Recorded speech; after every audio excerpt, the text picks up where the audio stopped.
Hey guys, Daniel Linskeep here from Wave Cafe. Welcome to a relatively exciting Pro Tools 10 tutorial. I'm going to cover the basics of session setup and routing, subgroups, master channel, click track, all that good stuff. So let's get started. We'll create a blank session. I'm going to choose 24-bit 96K. If you don't have an audio interface that allows 96K, you can do 44.1 or 88.2. It's all good. 96K will be a little better quality, but a little larger file size. We'll click OK. We will title this. I'm going to title mine routing tutorial. And I'm going to go ahead and save it. First thing we want to do is create some tracks.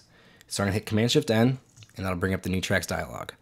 If we're going to do an acoustic guitar and vocal session, let's say I want 4 tracks of each, 2 reverbs, a click track, and a master track. We will do that all right here. I'm going to type in 8, mono audio is fine. I'm going to hit Command plus. I'm going to hit 2 to make our aux, scratch that. We'll do 4, and I'll make a stereo aux. And I hit Command right to change it to stereo and Command down to change it to aux. And then I'm going to hit Command plus, do a mono aux input for our click, and I just hit Command down to change that, Command plus one more time, and I'm going to do stereo and go down 3 times, or excuse me, twice, and do master fader. We'll click create. All right. All of our tracks popped up here. I'm going to make them all medium height, so I'm going to right click while holding shift and option, and that made them all medium. First thing we'll do is name our tracks. Double click on audio 1. I'm going to call this one Taylor, because I'm going to pretend I'm recording a Taylor guitar. And I'm going to also pretend I'm double tracking it with a Martin guitar. So I'll type in Martin.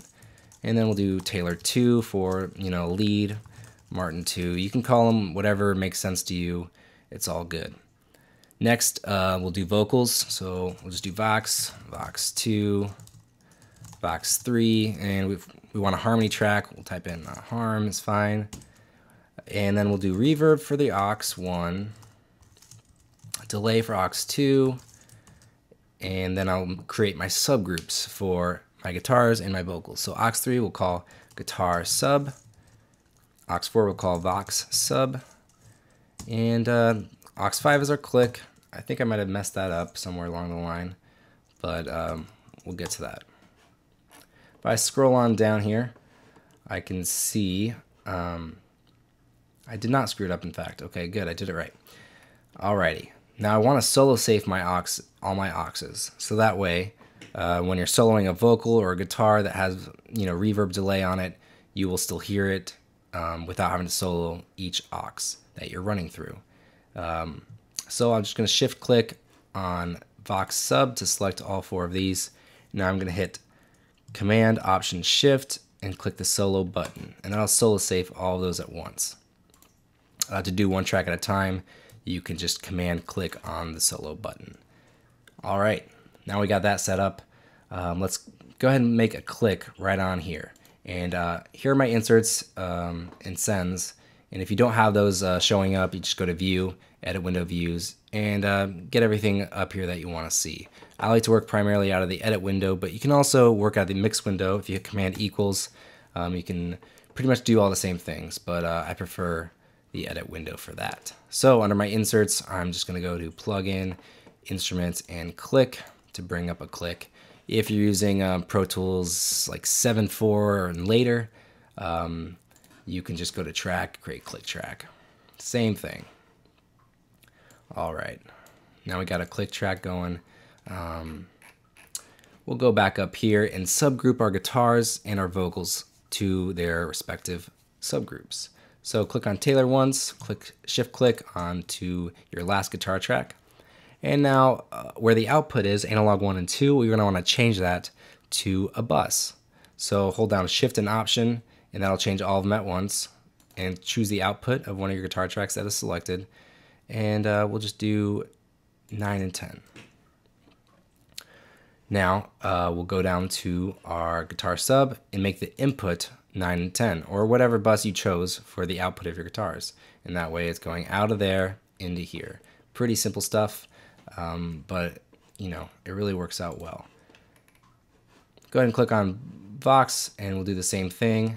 We'll just choose a different bus this time, 11 and 12. And what really helps once you start getting a lot of routing going on is to name your buses. So you can right click, rename, and we'll call this guitar sub, if I can type. And we'll do the same thing for Vox, which I seem to have messed up before. Let's see. Oh, here we go. And we'll call this Vox sub. All right. Everything's routed. We have a click track.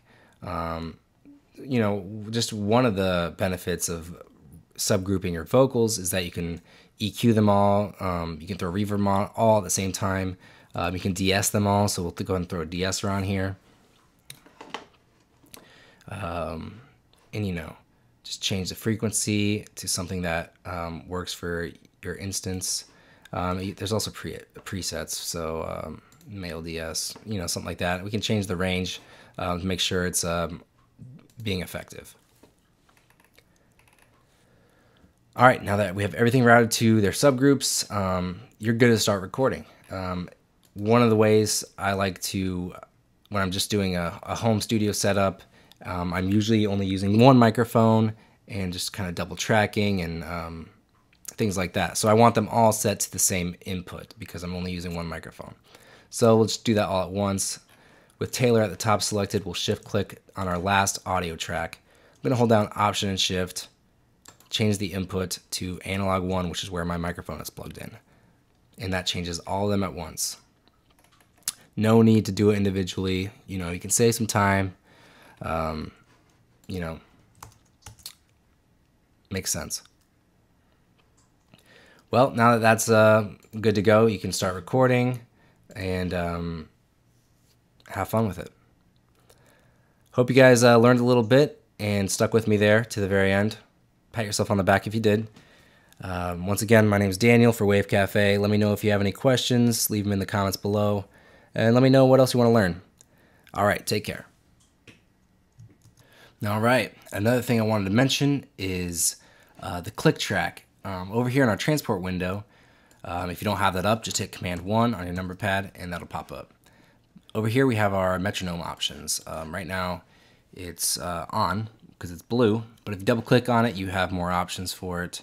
But just make sure that's on, and you can hit 7 on your number pad to turn that on and off, which is really useful if you're, you know, tracking acoustic guitar or ring outs at the end of a song and you don't want any click bleed through. You can have the click on when you're recording, and then you can hit 7 to turn it off right when they hit the chord, and that way you avoid the bleed. And you can also change the tempo. If you click the conductor symbol right here, if your song is just one tempo throughout the whole song, you don't need that on. You can type in your own tempo, you can say 130, and if you're not sure of the tempo, but you have like a demo or a loop or anything that you want to make the same tempo, you can click once on the number here where it says tempo and start tapping T on your keyboard, the tempo of whatever you're listening to or whatever, you know, whatever you want it to be, and it'll do the math for you and adjust the tempo respectively. All right, one last thing I want to mention is after you get all of the routing set up and all your tracks labeled, you can save it as a template, so you don't have to do this every time. And so you just go to File, Save as Template.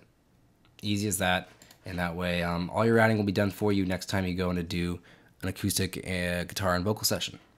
All right, guys, hope you stuck with me and learned a lot. Thanks for watching. My name is Daniel from Wave Cafe. Let me know if you have any questions. Leave them in the comments below.